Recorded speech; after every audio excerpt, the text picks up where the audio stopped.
landmine unit was never meant for anyone else. It was made for me to train for the 2000 Olympic trials.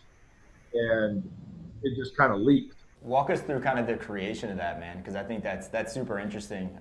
Because everyone listening to this, they've probably used a landmine, and like you're saying, they probably have a landmine in their gym. You see that in even garage gyms around the world at this point, right? So tell us that story. Yeah, so it was probably late 1999. I mean, I got to Sorinex in July, so I think it was in the fall of 1999. And I had talked to two different throwers.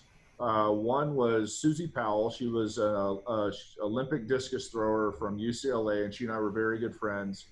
And she was telling me about an exercise where they take a barbell and they would stick it in a shoe in the corner, and they would do twists at UCLA. And I was like, oh, that's really really interesting. And that was what they used for hip shoulder separation, creating the X and torso spring. So I was like, I kept hearing about that exercise. I was like, I got to try that. And then I talked to Judd Logan, who was a 4-time Olympian in the hammer. And I asked him, I said, have you ever seen this exercise Susie was telling me? He goes, oh, yeah, we called him Ninos. I'm like, why? He goes, I don't know. Mexican coach Nino showed them to me. I'm like, oh, okay. He kind of just showed me what they were. I was like, interesting.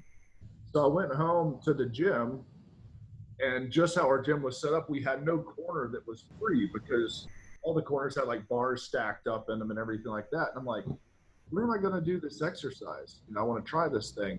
And it was so funny. Pop's like in the middle of doing some high pulls. And I was like, all right, Pop, I want to do this thing. And he's like, he looks over and he just points. He goes, take the universal joint off the chest supported row, put a pipe on it, and mount it to the platform, and that'll work.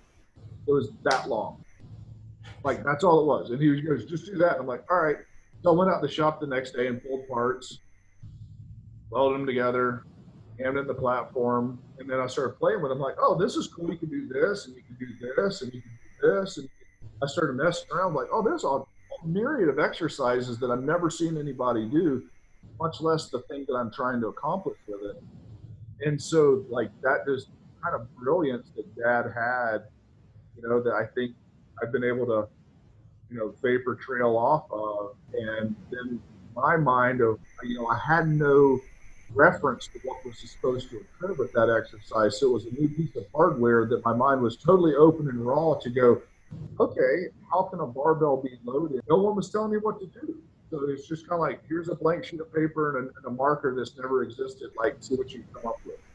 The next few months, it was like, this thing is really, really versatile. I'll be honest, it was probably 2002, maybe even later, before people really started buying them. I remember going to conferences for years, demoing the landmine, and people going, I don't get it. And I'm like, okay. And it sharpened my sword of like, how do I convey information, help people understand? I think it's so fascinating to hear from your mouth, Bert, like why you created that thing.